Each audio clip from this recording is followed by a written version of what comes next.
نبی اگلا سوال ہے، رمضان المبارک میں اگر کسی نے عشاء کی نماز باجماعت نہ پڑھی ہو تو کیا وہ وطر کی نماز جماعت سے پڑھ سکتا ہے؟ یہ ابھی پبلک میں مشہور ہو گیا ہے، ایون یہ اتنا جعلی مسئلہ ہے کہ بہار شریعت میں جو فقہ حنفی کی بنیادی کتابوں میں سے ہے اردو زبان میں، اس میں بھی لکھا ہے کہ یہ مسئلہ غلط ہے۔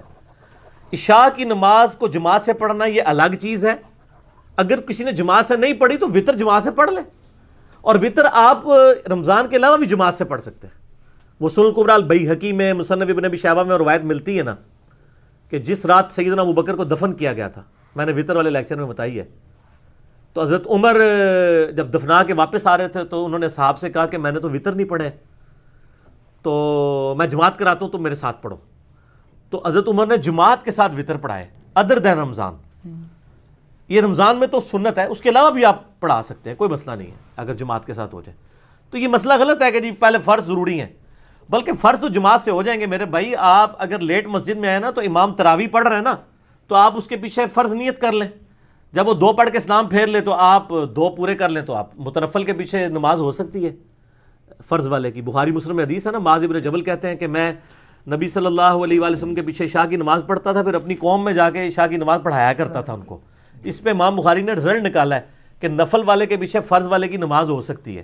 تو جب آپ مسجد میں جاتے ہیں اور تراویح ہو رہی ہے تو آپ اسی تراویح کے پیچھے فرض نیت کر لیں اور اپنی 4 رکعتیں پوری کر لیں۔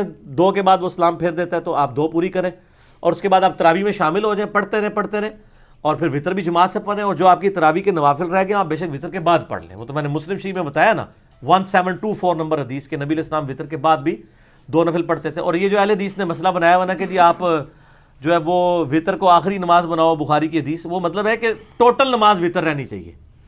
رات کی نماز میں اگر کسی نے 11 رکعتیں پڑھی ہیں، اس کے بعد وطروں کے بعد 2 نفل پڑھ لے تو وہ 13 ہو جائیں گی، وطر ہی رہے گی۔ پھر 2 اور پڑھ لے تو 15 ہو جائیں گی۔ ایک رات میں 2 دفعہ وطر نہیں پڑھ سکتے ورنہ وہ جفت بن جائے گی۔ یہ مسئلہ بھی میں نے مسئلہ 130 میں بتایا تھا کہ خود نبی علیہ السلام جب پڑھتے تھے تو وہ تو پھر اس حدیث کا وہ مطلب تو نہ ہوا کہ وطر کو آخری نماز بناؤ، مراد یہ کہ آخری نماز وطر ہی رہنی چاہیے۔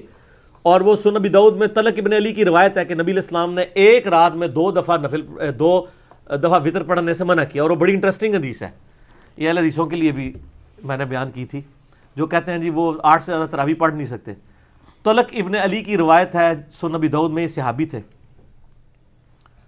کہ وہ ایک جگہ گئے مہمان بن کے، تو وہاں لوگوں نے کہا آج قیام اللیل آپ ہمیں کروائیں، تو انہوں نے وہاں قیام اللیل کروایا۔ اہل حدیث کے مطابق 8 رکعتیں پڑھائی ہوں گی اور 3 وطر 11، ٹھیک ہے۔ پھر وہ اپنے گاؤں میں واپس آئے تو گاؤں والے انتظار کر رہے تھے، انہوں نے کہا حضرت ہم تو آپ کے انتظار میں بیٹھے ہوئے، ہمیں تراویح پڑھائیں۔ انہوں نے پھر دوبارہ تراویح پڑھائی، 16 دے ہو گئی ہے نا، ٹھیک ہے۔ اور جب تراویح دوبارہ پڑھائی ان کو، اس کے بعد جب وطر کی باری آئی تو مصلی چھوڑ کے نا ایک بندے کو آگے کیا اور انہوں نے کہا کہ میں وطر چونکہ آلریڈی پڑھ چکا ہوں۔ نبی علیہ السلام نے ایک رات میں 2 دفعہ وطر پڑھنے سے منع کیا کیونکہ وطر دوبارہ سے جفت ہو جائے گا۔ وطر عربی میں کہتے ہیں آڈ کو، ٹاک کو۔ تو آپ دیکھیں وہ وطر پڑھ کے آئے تھے، اس کے بعد انہوں نے 8 تراویح چلیں کم از کم پڑھا دی نا، پھر دوبارہ وطر نہیں پڑھے۔ تو اس سے یہ بھی پتہ چلی کہ آپ تراویح زیادہ بھی پڑھ سکتے ہیں، کوئی مسئلہ نہیں ہے۔ عمومی عمل یہی ہے کہ آپ نے 11 رکعت پڑھنی ہے، اگر کوئی زیادہ پڑھ لے۔ اصل مقصد تراویح کا قرآن سننا ہے۔ اگر آپ حنفیوں کے پیچھے تراویح پڑھ رہے ہیں تو 8 پڑھ کے نہ بھاگا کریں، پوری 20 ہی پڑھا کریں، ورنہ آپ کو 8 والی دیکھ لیں مسجد، کیونکہ اصل مقصد تراویح پڑھنا نہیں ہے، اصل مقصد قرآن سننا ہے، ٹھیک ہو گیا۔